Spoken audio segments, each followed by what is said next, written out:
أعوذ بالله من الشيطان الرجيم بسم الله الرحمن الرحيم السلام عليكم ورحمة الله وبركاته رب Waalaikumsalam اشرح لي warahmatullahi صدري ويسر لي أمري واحلل عقدة من لساني يفقه قولي. Alhamdulillah ibu yang dirahmati dan diberkahi oleh Allah Subhanahu wa taala. Bersyukur kita kepada Allah Subhanahu wa taala. Alhamdulillah sore hari ini kita masih diberikan oleh Allah Subhanahu wa taala nikmat iman, nikmat Islam, nikmat kesehatan dan kesempatan. Kita bermohon kepada Allah Subhanahu wa taala semoga dari seluruh nikmat yang Allah berikan kepada kita menjadikan kita hamba yang bertakwa di sisi Allah Subhanahu wa taala. Selanjutnya, tak lupa pula kita bersalawat kepada junjungan kita Nabi besar Muhammad sallallahu alaihi wasallam. Allahumma salli wa sallim ala sayyidina Muhammad wa ala ali Muhammad. Semoga dengan kita selalu memperbanyak salawat kepada baginda Rasulullah sallallahu alaihi wasallam. Kiranya kita layak dan berhak mendapatkan syafaat dari beliau. Amin ya rabbal alamin. Alhamdulillah ibu, kita lanjutkan lagi pembahasan dari kitab At-Tibyan fi Adab Hamalatil Quran yang dikarang oleh Imam An-Nawawi. Kitab ini menjelaskan adab-adab yang harus dimiliki bagi seorang guru maupun murid. Maka sebelumnya kita sudah bahas bagaimana keutamaan dari belajar Quran. Kemudian juga sebelumnya sudah kita bahas tentang adab-adab yang harus dimiliki bagi seorang guru. Kemudian dari seluruh adab yang harus dimiliki bagi seorang guru, maka semuanya juga harus dimiliki bagi seorang murid. Kemudian ada beberapa poin tambahan yang harus dimiliki bagi seorang murid kepada gurunya. Bagaimana adab bukan sekedar kepada ilmu saja, tapi adab ingin kita mendapatkan keberkahan dari suatu ilmu tersebut. Salah satu caranya bagaimana adab kita terhadap guru. Maka dari sebelumnya kita sudah bahas bagaimana adab mencari guru, adab antara murid dengan guru, adab antara murid dengan murid. Maka yang keempat ini, bagaimana murid tidak belajar kepada guru saat beliau sedang sibuk. Nah, kita juga harus tahu bagaimana keadaan guru. Mungkin gurunya lagi sakit kah, gurunya lagi sibuk kah, gurunya ada tamu kah. Maka seorang murid harus mengerti bagaimana keadaan guru tersebut. Kalau memang guru tersebut memang memiliki waktu untuk mengajar, maka kita manfaatkan waktu beliau. Tapi ketika guru tersebut sudah tidak ada waktu, mungkin sibuk, maka kita juga harus mengerti keadaan guru. Maka adabu ma'asyaikhi. Wa mimma yata'akkadul i'tina'u bihi an la yaqra'a 'ala syaikhi fi hali syughli qalbi syaikhi wa malalihi. Dan di antara hal yang ditekankan sangat perhatian kepadanya, yaitu hendaknya seorang murid tidak membaca belajar kepada guru saat guru itu sedang sibuk atau sedang jenuh diri beliau. Wastifazihi wa ghammihi wa farahihi, dan saat sedang gelisah diri beliau dan sedang sedih beliau dan sedang gembira beliau. Wuju'ihi wa atashihi wa nu'asihi wa qalaqihi. Mungkin guru tersebut nih sudah lapar, kondisi harus makan siang. Maka kita juga harus tahu bagaimana keadaan guru tersebut. Atau guru tersebut sedang haus, atau guru tersebut sedang ngantuk, kurang istirahat. Maka kita juga harus mengerti keadaan guru tersebut. Tapi guru tersebut juga jangan jadi alasan nggak mau mengajar karena ingin berleha-leha, juga tidak. Seorang guru itu juga harus punya motivasi yang kuat. Bagaimana seorang guru itu ingin menyampaikan ilmu yang dia miliki. Tapi kalau memang kondisinya darurat tidak bisa beliau mengajar, maka seorang murid harus memahami bagaimana kondisi keadaan guru tersebut. Wa nahwi dzalika mimma yashuqqu alaihi aw yamna'uhu min kamali huduril qalbi wan nasyati. Dan hal-hal semacam itu dari berbagai yang memberatkan diri beliau atau menghalangi beliau menyempurnakan konsentrasinya dalam mengajar. Mungkin punya kesibukan keluarga yang harus diselesaikan, atau anak sakit, istri sakit, yang itu mengganggu konsentrasi beliau ketika mengajar. Maka berikanlah keringanan kepada beliau kalau seandainya beliau di waktu itu tidak bisa mengajar. Wa yaqtanima awqata nasyati syaikhi, dan murid harus mengambil peluang besar di waktu rajin-rajinnya guru. Karena kita nggak tahu ya Bu ya, ini pengalaman ketika masa COVID. Ada salah seorang ustadz dulu tinggal di Malaysia dengan saya. Kita sama-sama mengajar di KL. Kemudian ketika COVID, terjadilah sistem belajar online seperti kita sekarang ya Bu ya. Jadi online itu mulainya maraknya ketika awal COVID ya Bu ya. Benar Ibu? Ya. Ya. Jadi ketika itu ada seorang ustaz, beliau mengajar. Malamnya mengajar. Tiba-tiba ada ibu-ibu, salah seorang ibu-ibu, lah malam ini saya nggak masuk lah mengajar, karena nanti insya Allah pertemuan minggu depan kan masih bisa ketemu. Akhirnya nggak tahu yang terjadi. Malam itu beliau tidak masuk, murid ibu tersebut, kemudian ustaz ini malam mengajar. Karena beliau ada waktu ketika malam itu untuk mengajar. Maka apa yang terjadi ketika itu? Tengah malam beliau kena COVID, dan setelah sholat subuh beliau meninggal. Dan kita nggak tahu apa yang terjadi di pikiran ibu yang ketika malam itu tidak mengaji. Ya Allah, kalau seandainya tahu malam itu adalah waktu yang terakhir saya akan belajar kepada beliau, maka saya akan usahakan malam itu saya harus hadir. Tapi kita nggak tahu. Kita nggak tahu usia kita, nggak tahu juga ibu saya. Maka ketika kita punya waktu luang untuk belajar, maka manfaatkanlah waktu belajar tersebut. Jangan kita gunakan untuk sia-sia. Karena kita nggak tahu. Maka beliau sangat menyesal sekali kenapa malam itu tidak hadir. Padahal beliau malam itu santai. Tapi beliau katakan minggu depan sajalah. Rupanya nggak tahu kalau malam itu adalah malam terakhir beliau mengajar. Dan subuhnya beliau sudah meninggal. Karena orang COVID ketika itu nggak tahu-tahu ya beliau tiba-tiba meninggal saja. Ya, inilah ketika waktu-waktu guru tersebut rajin dalam mengajar, seorang murid itu harus tamak. Begitu saya sampaikan, salah satu sifat yang harus dimiliki bagi seorang murid itu rakus dalam menuntut ilmu. Tidak boleh merasa cukup, tidak boleh merasa puas. Kenapa? Karena yang namanya menuntut ilmu itu utlubul ilma minal mahdi ilal lahdi. Tuntutlah ilmu dari buayan sampai liang lahat. Wa min adabi an yahtamila jafwata syekhi wa su'a khuluqihi. Dan di antara bagai tata krama seorang murid kepada guru, yaitu seorang murid itu harus sanggup menerima kekasaran atau ucapan dari guru yang tidak sesuai. Atau ada guru yang mungkin kejam ya Bu ya, atau keras ya Bu ya. Atau suka nyubit kalau mungkin zaman dulu. Sekarang kan guru-guru nggak boleh lagi mukul murid ya Bu ya. Kalau zaman dulu kan bagaimana guru itu bawa rotan ketika mengajar. Nah, seorang murid harus sabar dengan ketegasan atau kekasaran dari ucapan guru tersebut. Tujuannya adalah guru tersebut untuk menertibkan agar anak murid tersebut bisa lebih baik dari diri. Maka terkadang ada guru yang memang ya karakter guru itu berbeda-beda. Ada yang dia mungkin ucapannya kasar, ada yang mungkin dia tegas, ada mungkin guru yang lembut. Maka kita harus tahu bagaimana karakter dari guru tersebut. Kecuali kalau guru tersebut mengajak sesuatu kemaksiatan, baru kita boleh mencegahnya atau tidak boleh mengikutinya. Selagi guru tersebut mengingatkan dalam hal ketaatan mungkin dengan ucapan yang kasar tapi tujuan yang baik, maka seorang murid harus sabar. Wa alla yasuddahu dzalika an mulazamatihi wa i'tiqadi kamalihi.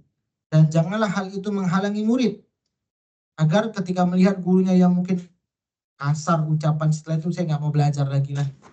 Maka yang namanya tadi, jadikan sesuatu yang tidak baik dari guru tersebut kita hilangkan. Karena kalau kita menonjolkan dari yang tidak baik dari guru tersebut, pasti kita tidak mau belajar dalam diri kepada dirinya. Pasti yakin ya, setiap manusia itu ada keburukan. Guru juga seperti itu. Saya juga memiliki kekurangan. Ustadz-ustadz juga yang mengajar di Cahayaku pasti ada kekurangannya. Tapi jangan jadikan kekurangan itu menjadi penghalang kalau kita nggak mau belajar kepadanya. Kecuali tadi kalau memang kekurangan itu sudah melanggar aturan Allah, baru kita boleh tidak mau belajar. Tapi selagi kekurangan itu mungkin gurunya kayak tadi ucapan kasar tapi tujuan untuk baik. Kemudian mungkin dia lebih kasar, mungkin pakai rotan atau pengajar tujuannya untuk baik. Tapi kalau zaman sekarang sudah pakai rotan mungkin bisa masuk penjara ya Bu ya. Beda zaman sudah. Wa yata'awwala li af'alihi wa aqwalihi allati zahiruha al-fasadu ta'wilatin sahihatan. Dan ia selalu menafsirkan berbagai perbuatan guru dengan ucapan beliau yang secara lahirnya rusak tidak baik dengan penafsiran yang baik. Jadi kalau hal sesuatu yang dalam diri guru tersebut tidak baik, maka berusaha seorang murid itu agar apa yang dilihatnya tidak baik itu, cobalah tafsirkan agar itu menjadi lebih baik, jadi baik. Dan kenapa guru saya sepertinya? Kita berusaha berprasangka baik. Itu sifat juga yang harus dimiliki bagi seorang guru. Kenapa? Terkadang ada murid yang tidak suka dengan gurunya, akhirnya gurunya keburukannya disebarkan kemana-mana. Bahkan salah satu adab yang harus dimiliki bagi seorang murid, bagaimana dia bisa menjaga mur'ah gurunya, kehormatan gurunya. Kalau seandainya ada seseorang yang menjelekkan gurunya, maka berusaha dia untuk mencegah. Kalau seandainya kita tidak bisa mencegah ada orang yang menjelekkan guru kita, maka kita berpisah dari majelis tersebut. Karena kita mengenal guru saya sebenarnya baik. Kecuali tadi kalau gurunya tadi suka bermaksiat, suka mencuri, suka berzina, itu bolehlah kita. Itu udah nggak boleh dipakai lagi seperti itu. Karena sudah melanggar aturan. Kecuali kalau ada hal-hal yang kita dengar masih bisa ditoleransi, mungkin ini guru ini pemakaiannya buruk sekali, itu kita bisa mencegahnya. Hal-hal yang mungkin tidak melanggar aturan Allah. Atau guru ini kurang disiplin, kita bisa ingatkan. Nanti mungkin kita ya guru tersebut bisa kita ingatkan juga ya. Guru itu perlu diingatkan juga. Tapi ketika hal-hal keburukan beliau yang selagi tidak melanggar aturan Allah menyebar di luar, maka tugas seorang murid bagaimana dia bisa mencegah dari hal-hal yang aib guru tersebut diceritakan oleh orang banyak. Fama ya'jazu an dzalika illa qalilut taufiqi aw adimuhu.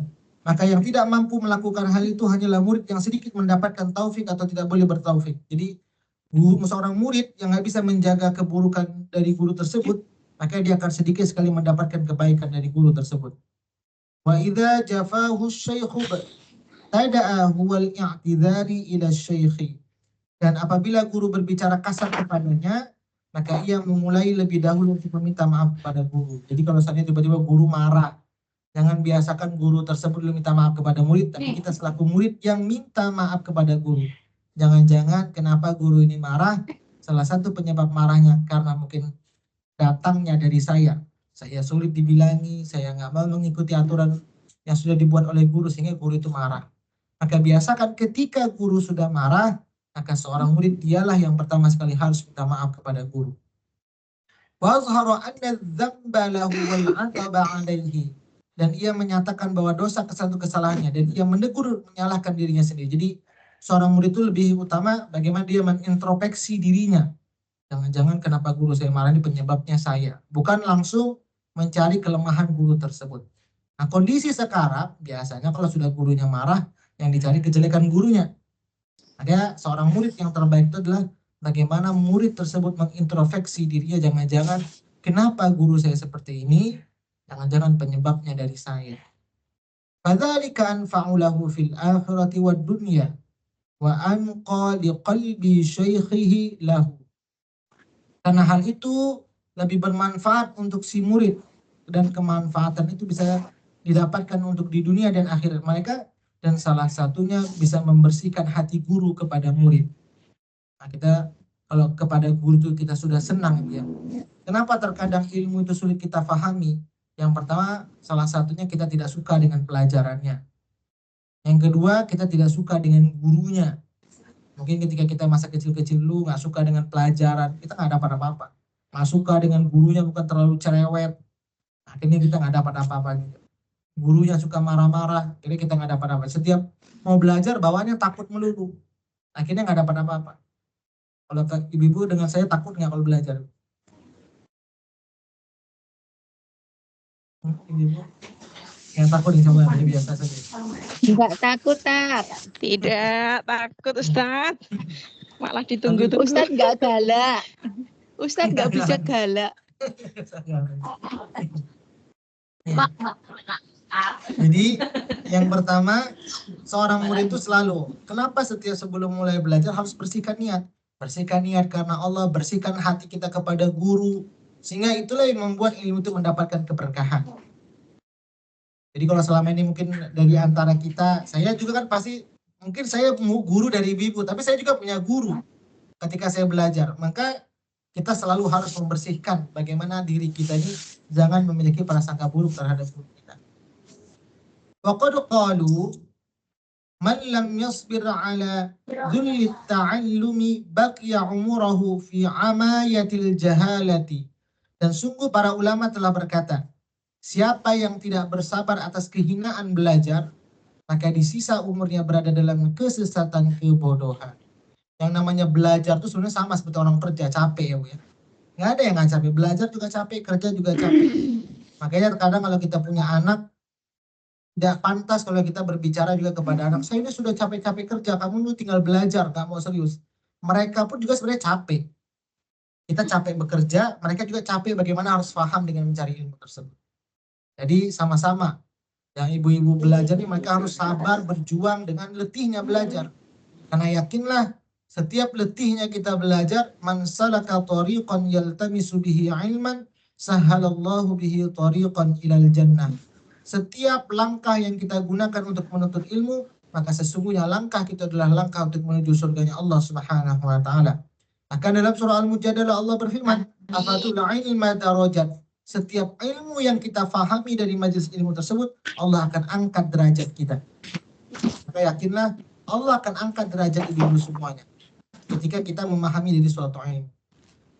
Wa man sabara alaihi ala amruhu ila izzil akhirati wad dunya. Dan barang siapa yang bersabar atasnya, maka akan kembali urusan kesabaran dirinya itu kepada kemuliaan dunia dan akhirat mereka. Wa minhul asarul masyhur an Ibnu Abbas radhiyallahu anhuma, zalaltu taliban fa'azaztu matluban. Dan mengenai hal itu terdapat asar yang terkenal dari Sayyidina Ibnu Abbas radhiyallahu anhuma, beliau berkata, saya hina sebagai pelajar, lalu saya mulia sebagai pengajar. Faqad ahsana man qala, dan sungguh indahnya penyair yang berkata, man lam yadhuq ta'mal madallati sa'ah fa ta'az zamana bi asrihi madlulan. Siapa yang tidak pernah mengucap rasa kehinaan sesaat pun, maka ia menempuh rasa hidupnya seluruh dalam kehidupan terhina. Maksudnya apa? Siapa yang di dunia tidak pernah menikmati masanya keindahan dalam belajar, maka ketika orang tersebut tidak pernah menikmati, maka dia akan merasakan kehinaan sepanjang masa. Ya, perlunya kita belajar. Insya Allah ibu-ibu, uang dapat, di sana bekerja, ilmu dapat. Insya Allah balik nanti Allah akan angkat derajat ibu semua. Balik mungkin bisa mengajarkan ilmunya, uangnya ada, kemudian bukan sekedar apa, ibadahnya juga balik dari Hong Kong jadi lebih baik. Maka itu salah satu ciri-ciri yang Allah angkat derajatnya. Kemudian yang kelima, apa yang harus dimiliki akhlak bagimu seorang murid, yaitu murid harus rakus dalam belajar. Wa min adabil muta'akkadati ay yakuna harisan ala ta'allumi muwadhiban alaihi fi jami'il awqat allati yatamakkanu minhu fiha.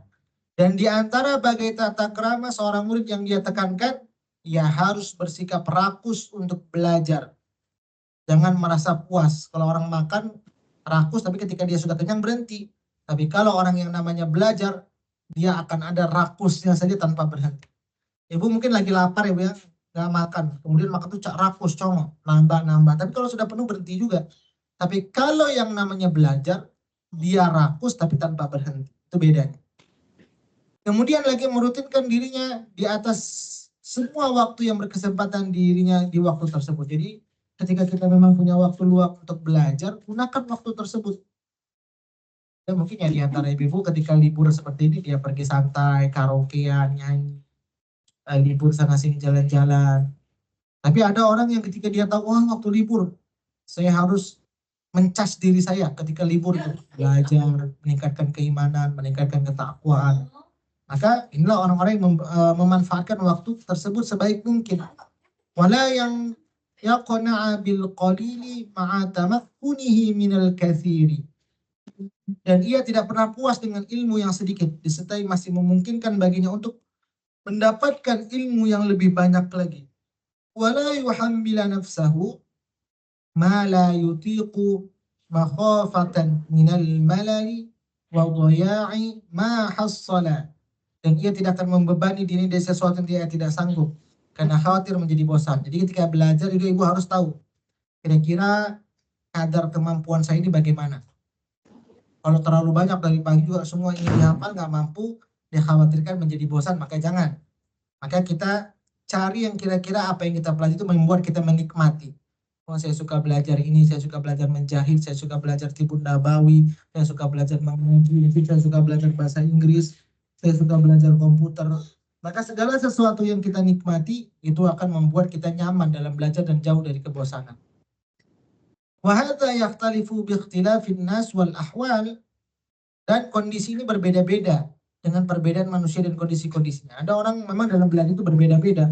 Ada orang yang betul-betul ketika itu semangat saja. Semangatnya nggak kendor-kendor. Nah, ini harus kita tiru. Tapi ada orang yang terkadang belajar hari ini semangat, besok nggak semangat, hari ini semangat, besok nggak semangat. Kayak tadi, harus cari lingkungan yang terbaik, teman yang terbaik, nasihat yang terbaik. Kalaupun seandainya memang hari ini kita lagi pingin butuh represi, nggak apa-apa lah, libur dulu sebentar. Atau cari hal suasana yang baru, yang membuat kita lebih semangat lagi untuk belajar. Intinya jangan sampai nggak belajar. Wa idza jaa ila majlisi syaikh falam yajidhu intadharahu wa lazama babahu wa la yufawwitu wazifatahu. Dan apabila seorang murid telah datang ke majelis tempat mengajar guru, namun ia tidak menemukan beliau, maka ia harus menantikan guru. Maka ada salah satu berikutnya, ketika guru belum datang, tugas seorang murid itu adalah menunggu guru tersebut. Itu salah satu adab. Kemudian ketika menunggu guru, apa yang harus dilakukan? Yaitu mengulang pelajaran, mengulang kaji-kaji pelajaran yang lama. Kecuali kalau seandainya sudah ada kabar. Contoh saya WhatsApp Bu Septi, mohon maaf saya minggu ini nggak bisa ngajar. Bolehlah ibu-ibu nggak datang. Bolehlah ibu-ibu itu mungkin bubar majelisnya. Tahu nih Zulfirman nggak ngajar. Kayaknya kita setelah asar ini langsung saja balik ke rumah. Tapi kalau masih belum ada informasinya, mungkin mati lampu, saya lambat kasih kabar Bu Septi, maka tugas seorang murid itu adalah menunggu gurunya dengan mengulang pelajaran. Illa ayyakhafa karahata syekhi bidzalika. Kecuali kalau ia khawatir guru tidak menyukai hal ini. Bi an ya'lama min halihi al-iqra'a fi waqtin bi'ainihi wa annahu la yuqri'u fi ghairihi. Dengan seumpama yang mengetahui tentang kondisi guru yang membaca mengajar di waktu tertentu dan bahwasanya beliau tidak membaca tidak mengajar di waktu lainnya. Jadi kalau tadi kita tahu bahwa informasi guru tersebut beliau nggak datang, lebih kurang sehat, sudah berkabar, ya kita nggak apa-apa ibu, bubar kelas, atau kita pulang, atau kita melakukan hal yang lain. Tapi kalau sudah jelas informasi guru tersebut, ini hal sederhana tapi bagian dari adab. Kan biasa mohon maaf Bu Septi, saya kayaknya minggu ini nggak bisa ngajar, harus pergi kemana contohnya. Akhirnya atau Bu Septi menggantikan guru yang lain di roker. Maka kita punya kewajiban untuk menunggu. Tapi kalau seandainya memang betul-betul diliburkan karena tidak bisa mengajar, bolehlah mengganti dengan aktivitas yang lain. Tapi kalau seandainya guru itu tetap mengajar, beliau terlambat, maka tugas seorang murid mengulang pelajaran, bukan gosip atau yang lainnya. Wa idza wajada syaikha na'iman aw mustaghilan bi muhimmin lam yasta'dhin alaihi. Dan apabila ingin mendapat guru tidur atau sedang sibuk dengan urusan penting, maka jangan minta izin kepada beliau. Kalau guru sedang sibuk, tiba-tiba kesibukannya terganggu, maka kita harus tahu dengan kondisi dari guru tersebut.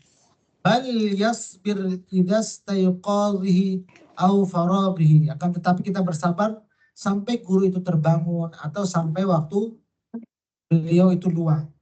Contoh nih guru baru sampai contohnya, tiba-tiba baru terduduk langsung suruh ngajar. Biarlah mungkin istirahat sebentar dulu atau ganti baju dulu gitu. Ini tiba-tiba baru sampai, baru koper atau belum sampai tiba-tiba langsung suruh duduk ngajar. Kita harus berikan mungkin rehat sebentar, tenangkan dulu, sudah tenang baru. Jadi kita harus tahu keadaan. Kenapa? Karena ketika guru itu mengajar dengan tenang, itu salah satunya mudahnya beliau menyampaikan dari ilmu tersebut. Au yansarifa was-sabru aula, atau ia boleh beranjak pergi namun bersabar menunggu itu lebih utama. Jadi kalau memang sudah kayaknya udah 1 jam lah kita nunggu nggak ada kabar juga, nah bolehlah tinggalkan. Karena sudah terlalu lama juga jangan ibu nunggunya kelamaan juga Bu ya. Kalau udah 1 jam kok nggak ada kabarnya juga Zulfirman.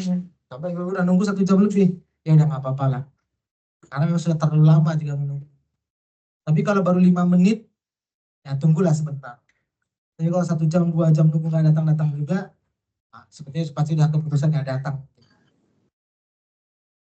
Nah, maka Ibnu Abbas radhiyallahu anhuma wa ghairuhu yaf'alun. Sebagaimana Ibnu Abbas, beliau pernah dulu melakukan itu, menunggu gurunya ketika belajar. Wa yanbaghi an ya'khudha nafsahu bil ijtihadi fi at-tahsili fi waqtil faraghi wan nashati wa quwwatil badani wa nabahatil hatiri wa qillatis syaghilat. Dan sepatutnya seorang murid harus membiasakan dirinya untuk tekun bersungguh-sungguh dalam menghasilkan ilmu di waktu luang, dan saat rajin dan saat tubuh yang kuat, akal yang sehat.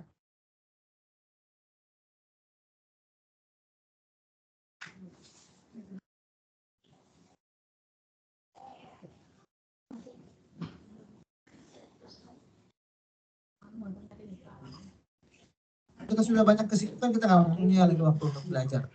Nah, ketika dikatakan dalam itu manusia itu sering berikan 5 waktu sebelum datangnya 5 ya. Manfaatkan yang 5 sebelum datangnya 5. Masuk salah satu nikmat sehat sebelum datang sakit.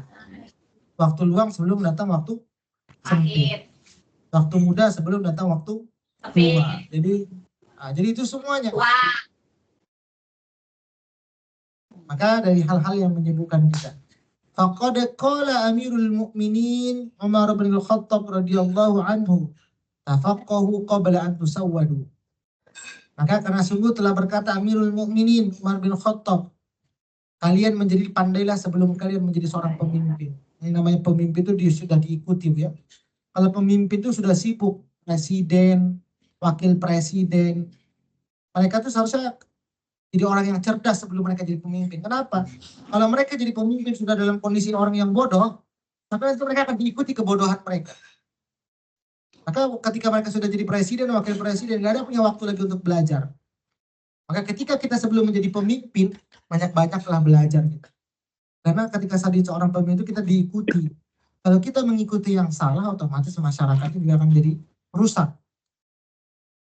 Ma'nahu ijtihadu fi kamali ahliyatikum wa antum atsba'un qabla an tasbiru sadatan.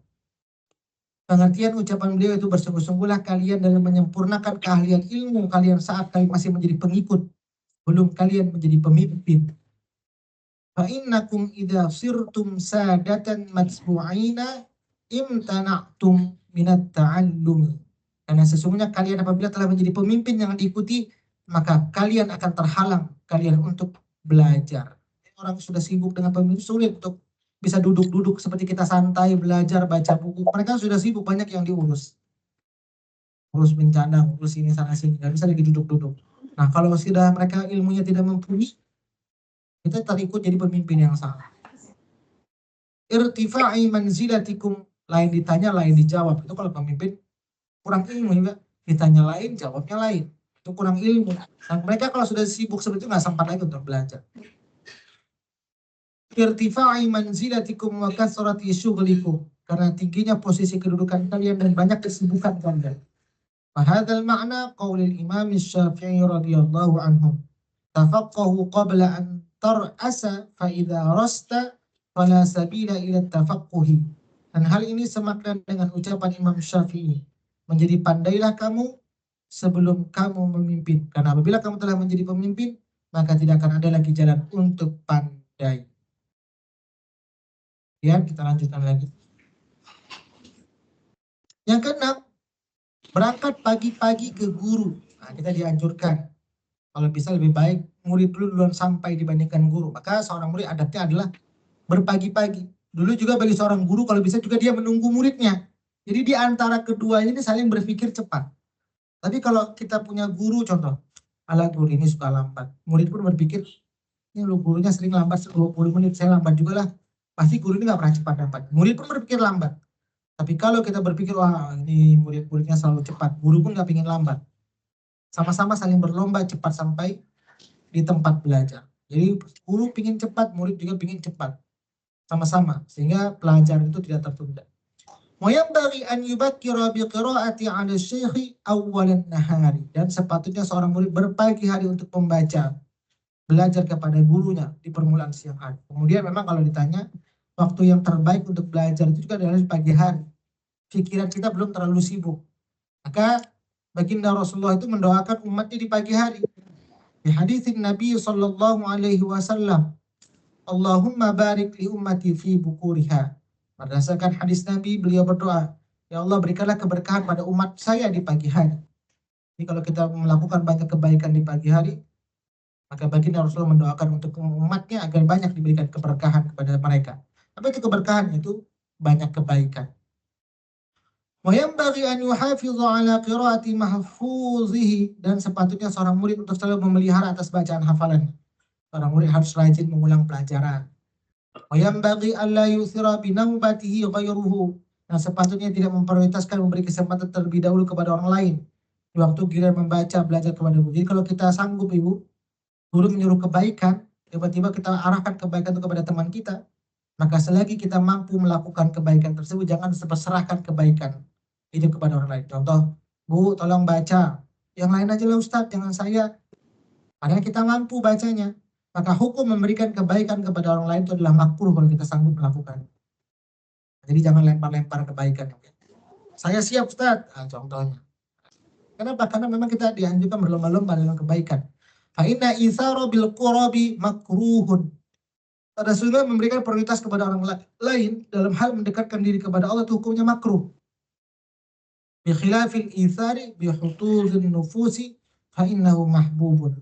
Berbeda dengan memberikan prioritas kepada orang lain dari berbagai bagian jiwa-jiwa, maka sesungguhnya hal itu disukai. Contoh, dalam hal memberikan berbagai macam kebaikan, saling berbagi, itu lain. Itu sangat dicintai. Tapi dalam hal ketaatan kepada Allah, kita dianjurkan, selagi kita mampu, kita lah yang mengerjakannya. Tapi dalam hal contoh bersedekah, memberikan kebahagiaan, itu boleh dibagi-bagi. Tapi dalam hal mendekatkan diri, ketika kita ditunjuk oleh seorang guru, kita mampu, maka utamakanlah diri kita.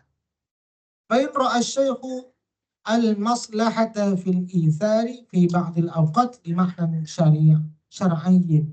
Lalu jika guru melihat ada faedah memberikan prioritas itu kepada orang lain, maka itu tidak masalah. Contoh kepada murid, fa asyara alaihi bidzalika tasala amruhu. Ada guru mungkin memprioritaskan hanya satu murid. Kenapa? Karena murid ini perlu perhatian khusus. Contoh dia lambat dalam belajar, hafalannya tertinggal, belum paham, sehingga guru itu lebih memprioritaskan satu murid tersebut agar jangan tertinggal jauh sekali.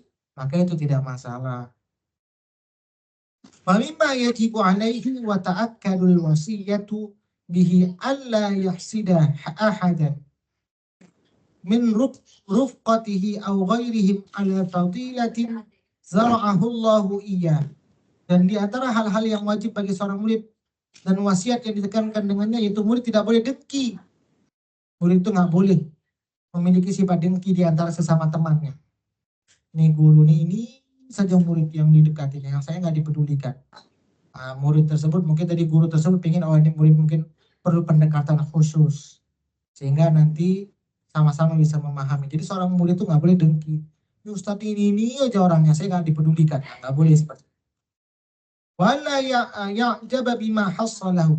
Dan murid tidak boleh juga membanggakan dirinya, merasa dia paling hebat, merasa dia mungkin yang paling dekat dengan guru. Nggak boleh juga. Yang lain guru nggak peduli, sepertinya guru sayang dengan saya saja. Yang lain nggak dekat karena mungkin tidak pandai. Nggak boleh juga seperti itu. Faqad qaddamna idaha hadza fi adabis syaikh. Karena sungguh telah terdahulu dijelaskan bagaimana tata krama seorang guru. Kalau seandainya guru itu ketika memberikan semangat, apresiasi kepada murid dengan tujuan murid yang lain menjadi lebih semangat, maka itu diperbolehkan. Tapi kalau seandainya dengan guru itu memberikan sesuatu khusus kepada seorang murid tapi yang lain tidak suka, maka lebih baik jangan. Seorang guru harus tahu bagaimana keadaan tersebut. Wa tariquhu fi nafsil ujbi an yudzakkira nafsahu annahu lam yuhassil ma hassala bihaulihi wa quwwatihi. Dan cara dalam menghilangkan sikap membanggakan diri, yaitu harus mengingatkan diri sendiri bahwasanya tidak akan mendapatkan suatu ilmu karena kehebatan kita. Maksudnya apa? Murid itu nggak boleh menyombong diri. Saya hebat nih karena saya pintar. Bukan. Karena kita bisa seperti adalah titipan anugerah. Wa innama huwa fadlu minallahi ta'ala. Karena apa yang kita milih sekarang semuanya adalah anugerah dari Allah Subhanahu wa taala. Bagi Allah gampang saja ingin menarik ilmu itu. Mungkin terjedor kepala langsung jadi orang pelupa. Yang dulu mungkin pintar, tiba-tiba Allah angkat ilmu itu saya langsung bisa lupa. Maka sesungguhnya apa yang kita miliki adalah semuanya anugerah dari Allah Subhanahu wa taala. Harta yang kita miliki semua anugerah dari Allah. Bagi Allah gampang untuk mengambilnya. Kita lihat seperti bencana sekarang, orang yang punya mobil mewah, rumah besar, ketika banjir terbawa, nggak ada apa-apa lagi, tinggal pakaian yang menempel di badan, itu pun nggak bisa ganti berhari-hari. Maka semua itu adalah anugerah Allah, nggak ada yang bisa kita sombongkan di dunia. Tapi bagaimana apa yang kita miliki sekarang menjadi wasilah untuk kita bisa semakin dekat kepada Allah Subhanahu wa taala. Fala yanbaghi ayya'ajaba bi syai'in lam yakhtari'hu bal auda'ahu Allah Ta'ala fi. Maka tidak sepatutnya yang membanggakan diri dengan sesuatu yang ia tidak bisa menciptakan sesuatu itu. Akan tetapi Allah Ta'ala yang menitipkan sesuatu pada diri seorang murid. Tariqu fi nafsil hasadi an ya'lama anna hikmatallahi Ta'ala iqtadat ja'la hadhihi al-fadilati fi hadha. Dan caranya adalah menghilangkan kedengkian, yaitu murid harus mengerti bahwa kebijaksanaan Allah Ta'ala telah memutuskan untuk menempatkan keunggulan dirinya pada diri orang lain. Nah, boleh kita, jadi kita merasa hebat membanding-bandingkan diri kita kepada orang lain. Ada keluar tidak? Begini kok. Fayambaghi alla ya'taridu 'alaiha wa la yakraha hikmatan aw aradaha Allah Ta'ala walam yakraha wallahu a'lam. Maka sepatutnya ia tidak pantas memprotes atas hal itu dan jangan ia membenci kebijaksanaan yang Allah telah menghendaki, dan jangan ia membenci keunggulan orang lain tersebut. Kita juga nggak boleh ya. Kenapa Allah ini nggak adil, dia pintar, saya tidak? Allah pasti segala sesuatu yang sudah ditetapkan kepada kita adalah sesuatu yang terbaik. Mungkin kita perlu usaha lebih keras. Mungkin kenapa di depan kita berjalan adalah kerja keras lebih baik dalam hal belajar. Karena sesungguhnya apa yang kita usahakan Allah akan memberikan sesuai. Allah tidak akan pernah menganiaya seorang hamba. Pasti Allah akan memberikan segala sesuatu yang terbaik kepada hamba tersebut. Inilah poin-poin pada bab 4.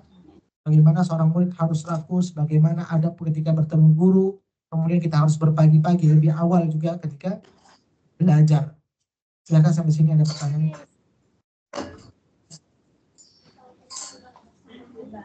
Sudah maghrib di sana, Bu?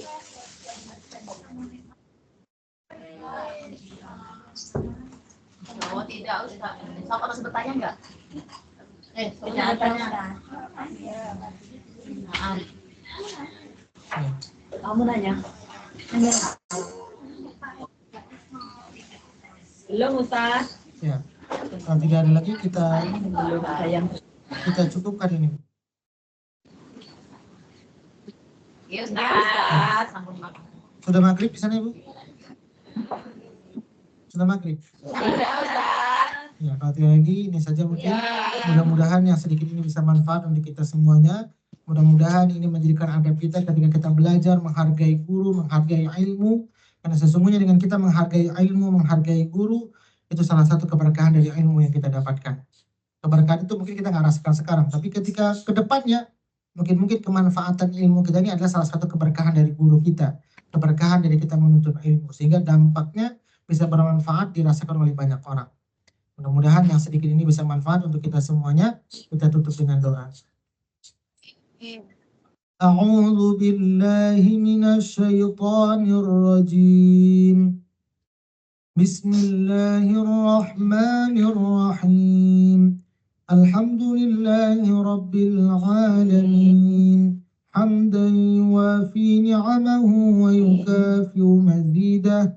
Ya Rabbana lakal hamdu kama yanbaghi li jalali wajhikal karim wa 'azimi sultanik. Allahumma salli wa sallim ala sayyidina Muhammad. Allahumma arhamna bil Qur'an. Allahumma ij'alna min ahli Qur'an. Allahumma nawwir qulubana bil Qur'an. Wa zayyin akhlaqana bil Qur'an.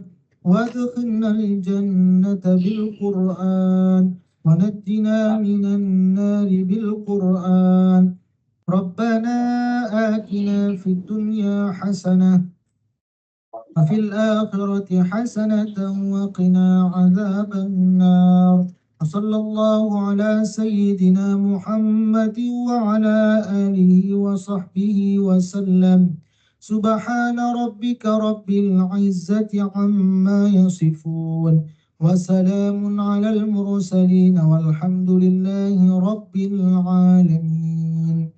Alhamdulillah semuanya, ini saja yang dapat saya sampaikan, lebih kurang maaf. Insyaallah di pertemuan berikutnya kita akan lanjutkan pada bab yang kelima. Assalamualaikum warahmatullahi wabarakatuh. Waalaikumsalam. Assalamualaikum. Ustaz. Assalamualaikum warahmatullahi wabarakatuh.